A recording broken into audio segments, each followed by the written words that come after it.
I built this AI receptionist in under 10 minutes without coding. It answers phone calls, books appointments. Sounds completely human. This will bring a few grand a month for the plumber I built it for, and I'm only charging them a fraction of the price. I just now finished the build, so we're going to give it a quick test call, and then I'll walk you through exactly how I made it.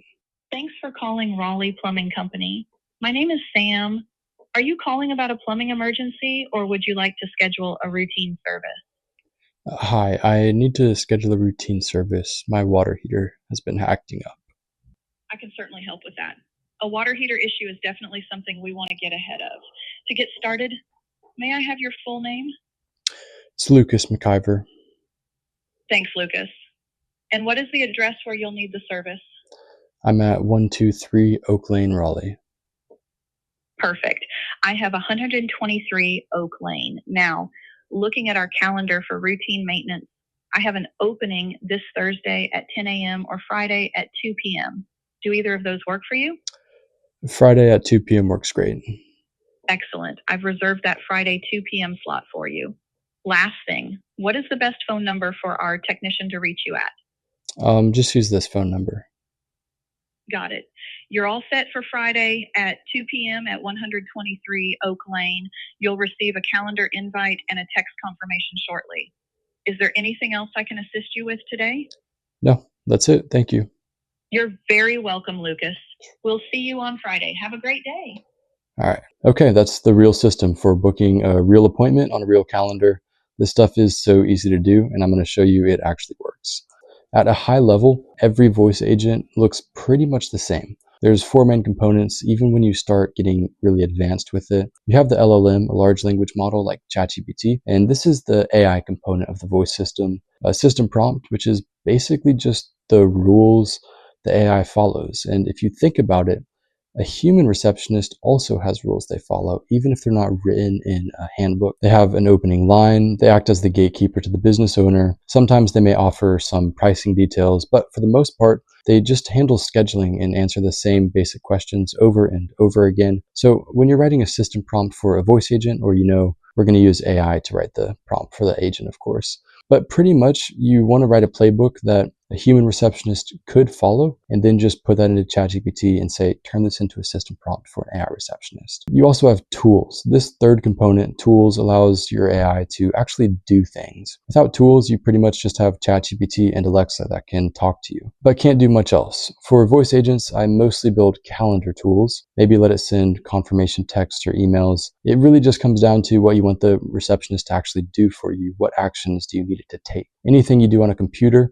you can break down into smaller actions, turn that into tools, and then have AI do it for you. But for today, we're just going to look at using calendar for scheduling. And the final component, the actual voice layer of the whole thing, this is what differentiates voice AI from anything else. It actually talks to you, and still obviously AI. Still, most people are blown away by it because they're comparing it to a robot voice or IVR from 2021, but I digress. For the voice layer, you can pretty much do anything you want. The female voices work better, but you can choose male, young, old, all sorts of accents and dialects. They could be bilingual. You could even clone your own voice. I've never actually done that. I think it's weird, but those voices are kind of getting scary good. And yeah, it's probably going to destroy us all. So hey, let's make some money first. That's probably more detail than I really needed to go down, but now you have a really good understanding of the 4 basic components that make up every AI receptionist. By the way, let me know if you want to see more content on building AI or actually selling it. This is a new channel, so for those of you who don't know me, which is all of you, my name is Lucas McIver. I've been building my AI receptionist agency for the past 6 months. I recently got my first paying clients. This is my first video. Now I'm actually running a legitimate business, and I just want to document the journey from the very beginning. Obviously, there's a lot of other guys doing the exact same thing. I'm not original in any way here, and I'm certainly not the best, but I learned from the best and I'm copying what works. And right now we're in a very pivotal stage with AI. If you're thinking about going all in like I did, dropped out of a great engineering program, left a corporate job behind, and proceeded to get my balls kicked in every day for 6 months, let me tell you, I'm doing it, so you can do it too, but it's not going to be fun every second of the day, and you're going to deal with a lot of rejection. People aren't going to understand you, but that's all a part of the process. I promise it gets better.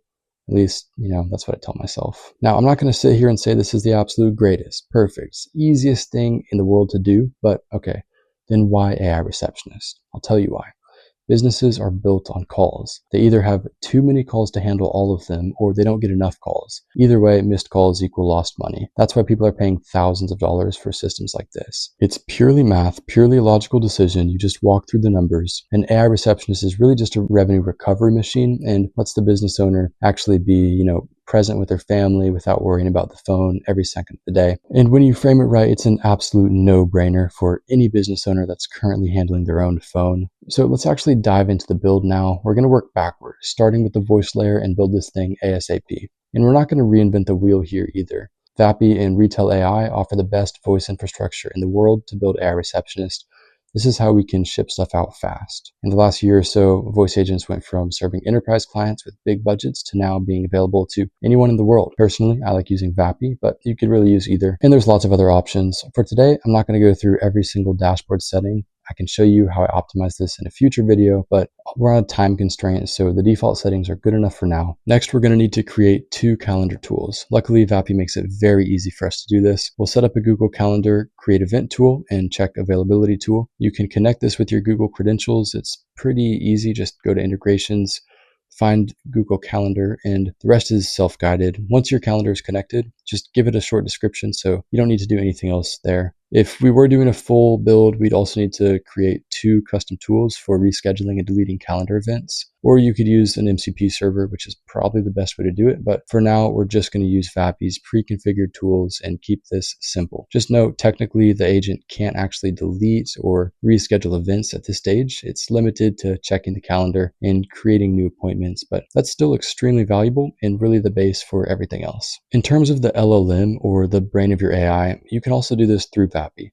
They make it really easy to do everything you need. But if you start paying for this, just be aware that using OpenAI or anything else through VAPI without adding your own API keys, you are paying a markup on the service. But you also have a really great price breakdown of your costs, exactly how much is being spent and where. So you can play around with different models and providers, but as of April 2026, the most cost-effective and powerful is going to be GPT-4o mini cluster. That's what I recommend using for the best price and latency, but go ahead and test it out yourself. It's free. Go create a VAPI account. They give you 10 credits without even putting down a card. And I think, that ends up being like 60 or 90 minutes of call time. And then the last thing we need to build an AI receptionist, and arguably the most important thing, is the system prompt. This is the custom side of the build. Every AI receptionist you create is going to have a unique system prompt, even if you use the same framework or template. At the end of the day, when you build your first AI receptionist, it's actually going to work pretty well the first time. You'd be surprised. But the only way to make it better is with testing and iteration. You can tweak the system prompt all day, but the only way to truly make it better is pick up the phone, do a test call, and see how it reacts and iterate off that. You can do that hundreds of times, even thousands of times. You can automate the process with other voice agents, and that's what separates a clunky AI receptionist from a digital employee that generates tens of thousands in revenue from missed calls. And it's never going to be perfect. This is a never-ending process at the end of the day. You'll have to update business prices, policies may change. You'll find edge cases. The AI will always need monitoring and improving, but it gets better with volume, and as long as you keep improving it, it won't make the same mistake twice. But yeah, we're going to go to ChatGPT and say, write me a system prompt for a VAPI assistant that handles calls for Raleigh Plumbing. We build the system prompt using the client's website. What that means is we scrape the data from their website and include it in our system prompt for context. If they didn't have a website, you'll need to build a pricing document and policies and FAQ doc. And either way, those are good to have. Give that to the AI and let it build a customized system prompt for you. I should mention, one good rule of thumb is to include an AI disclaimer in the opening line, not just for compliance, but when the AI messes up, people are more forgiving if you're upfront, not trying to hide its AI. Also, at the end of every system prompt, you'll need to include this specific formula so the agent knows the current date and time. Otherwise, your calendar bookings won't be accurate. And you can just copy and paste this or look up like VAPI current date time JSON expression, but you're going to have to make sure to add this at the very end. I always put at the very end because that way the AI reads your system prompt correctly. So yeah, that's the basics of building an AI receptionist for literally any business. Now, as you can see with the dashboard, there's a lot of different levers we can pull to really make this agent great. There's things with voice configuration. To finish this for production, I would definitely sync it with a voice from 11 Labs. The VAPI native voices are just a little bit more robotic, but I would definitely recommend building everything in VAPI still, even if you don't want to use one of their default voices. Obviously, this is just the start. You can get really technical with it, and so I didn't want to dive into all that in this video. The last thing I do want to talk about is connecting this to an actual phone number. You can test it right here in the dashboard, but to actually deliver this to a client, you will need to connect it to an actual phone number. But you can do that right here in phone numbers. VAPI even gives you 10 free phone numbers. So you can pick the right area code and set up call forwarding from your business phone to the VAPI assistant. And there you have it, a fully working AI receptionist that can handle multiple calls at once, never miss a call again, and can take calls from 5 p.m. to 8 a.m., right after hours. When all the people are off work, they finally have time to call you. And it sounds like completely real. It's super chill. It books appointments. It can gather information, everything a business needs for when they can't get to the phone. I mean, we just built a fully functioning voice agent in like 10 minutes. It took me a lot longer the first time, but once you get the hang of it, it's actually pretty straightforward every time. And when you get stuck, hey, that's what ChatGPT is for. But that's it. That's how quickly you can actually create working voice agents with AI. Hopefully you were able to learn a lot. Definitely let me know what else you'd like to see from me building this AI receptionist agency. This is an incredible, exciting opportunity. I made this video to have something to look back on a few years from now. And the next video is going to be linked right up here. I have no idea what it's going to be yet. There's no links in the description, but I guess you can subscribe if you want to. I feel like that needed to be said at some point and I forgot. But other than that, thank you so much for watching, and I'll see you in the next one.